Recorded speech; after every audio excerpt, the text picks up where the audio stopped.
Hey guys, welcome back to Aseens. So here I am with another video from the chapter Life Processes.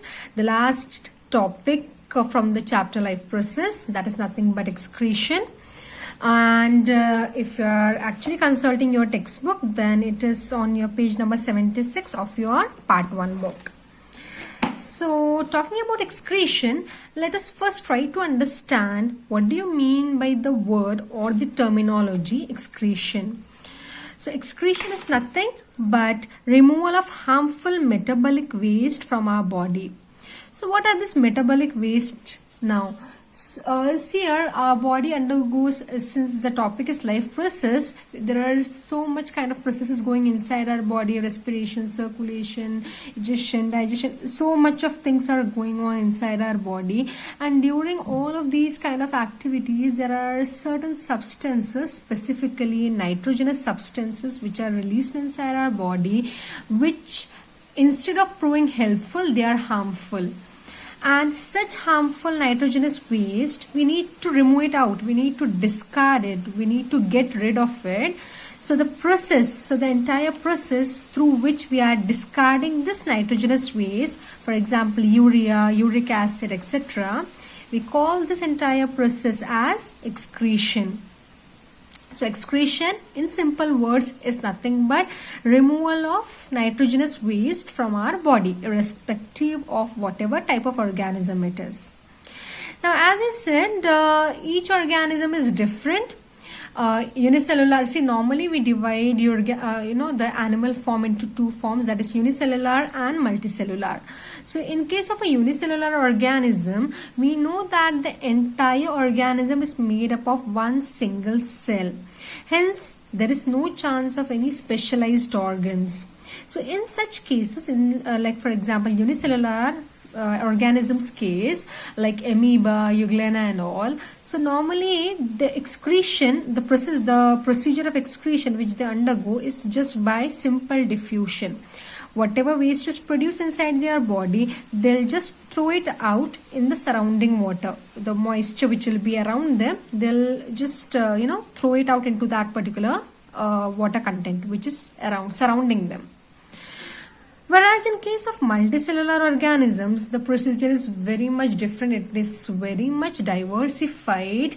We have got such a big animal kingdom. We have got each organisms which is different from another one. We have got different species. So each one has got its own unique way of, its own, depending upon their physical structure. They have got their own methods or their own specialized organs for undergoing excretion. We are not going to deal with the other organisms. We are just going to directly deal with the procedure of excretion in human beings. So I'll be talking about here only about human beings and nothing else.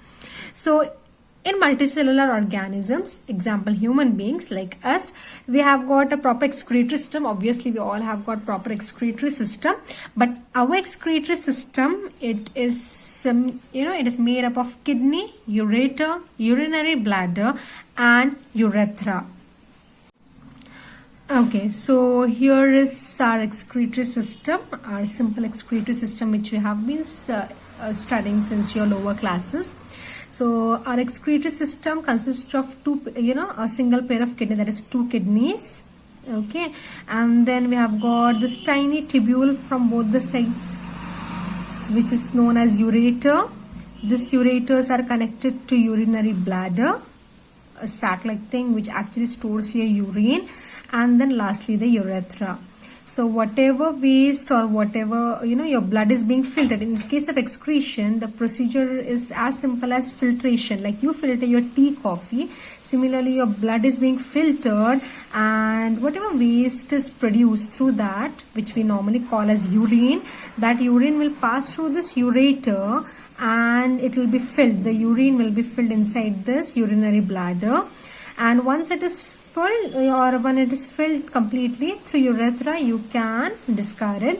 And this urethra, since it is voluntary, it is under our control. So you can control the passage or the opening and closing of urethra, how you control your urine. So that is completely voluntary.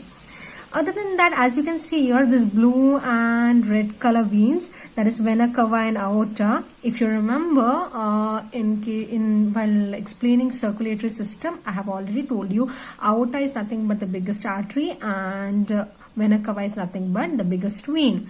So this artery and vein, as also I have explained before, artery brings the blood. Actually, artery will take the blood from the heart to other parts. So this is bringing the blood to the kidney, and this one, after filtration, whatever blood is produced, or whatever filtered blood we are having, that is taken back to the heart through this vein.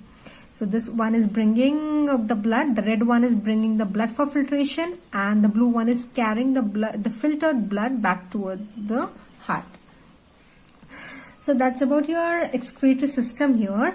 Now further we need to understand how does this kidney, this pair of kidney which is situated in our body towards the abdomen, that is towards the lower part of your body, how does it filter the blood, or what is the procedure of the filtration of blood by these two little tiny organs which are present inside your body?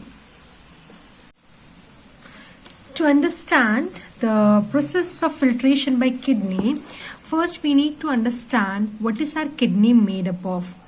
Each and everything inside our body is made up of cells.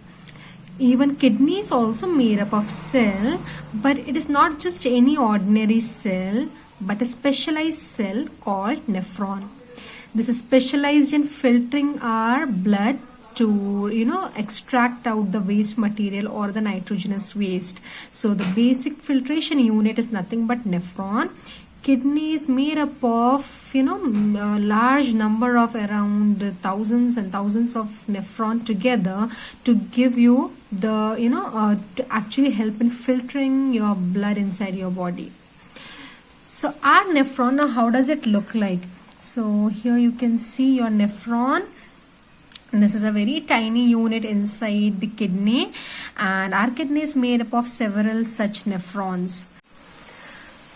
Now let's try and have a good look at nephron. What are the parts of nephron, and later we'll see how does it work. So as you can see here, for the nephron, can you see this ball like C-shaped structure? This is nothing but, we call them as Bowman's capsule. Inside this, as you can see here, you have got tiny capillaries here.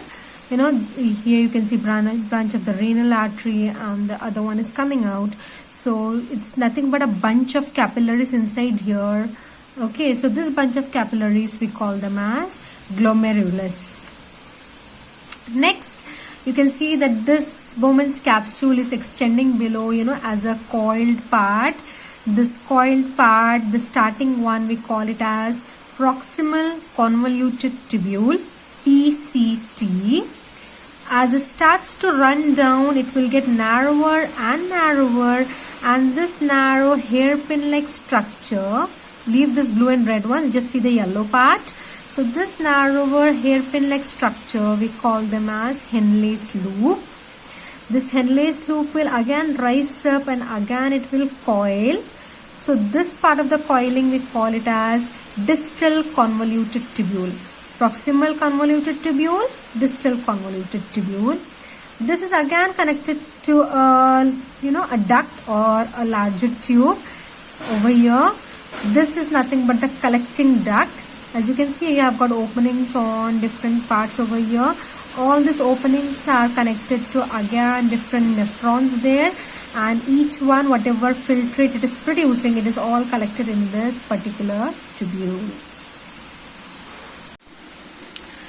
Next, let's try and understand how does a nephron work, or how does a nephron filter your blood or producing urine. To understand that, I have drawn here nephron without the capillaries so that it becomes easier to explain to you. As you can see here, you can see the Bowman's capsule here and the glomerulus, the bunch of capillaries which are present here. So the initial part, or the step one, is nothing but this blood capillaries what are present here, they are having blood in it. The blood to be purified, or the blood to which is having nitrogenous waste.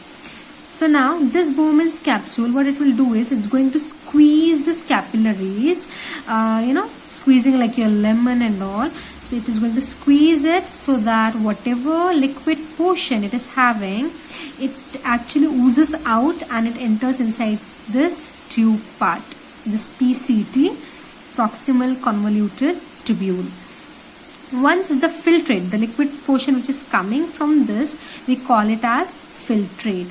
Once the filtrate has entered PCT or the proximal convoluted tubule, what happens is here, this filtrate will have the things which are waste and also the things which are needed by our body, like excess amount of water, certain glucose molecules, then certain amino acids, certain amount of salts, everything will be present here.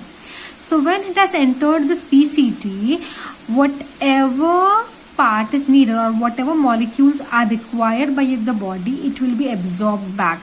The tubes of this will absorb those molecules back and send it back to your blood. And as it is running down here in the Henle's loop part, what will happen is here in this region, whatever excess water which is present inside in your filtrate, it will be absorbed. In this area, the necessary molecules and ions will be absorbed. In this area, the excess water which might be required by your body, it will be absorbed. Now, as it is again rising up and reaching your DCT, so this is the pathway which it follows. So once after reaching DCT, here what happens is whatever excess of waste material which is still present in your blood or which was not purified, which was not collected while squeezing your blood over here, so those will be sent back over here. And then further what happens is this particular filtrate, along with all the waste collected, it's going to pass on to the collecting duct or collecting tubule. This collecting duct has got several more branches. At each branching, another nephron is connected. Hence, whatever each nephron is collecting, whatever each nephron is extracting the urine, this urine will all be collected over here. Now as it is collecting, see here, this collecting tubule part is actually in this thin regions of the kidney. This is LS of your kidney. So this parts have the collecting tubule, and whatever is being collected by all these nephrons, they all enter the ureter. This is the ureter. It will all enter through this. From the ureter it will reach a urinary bladder and then the urethra.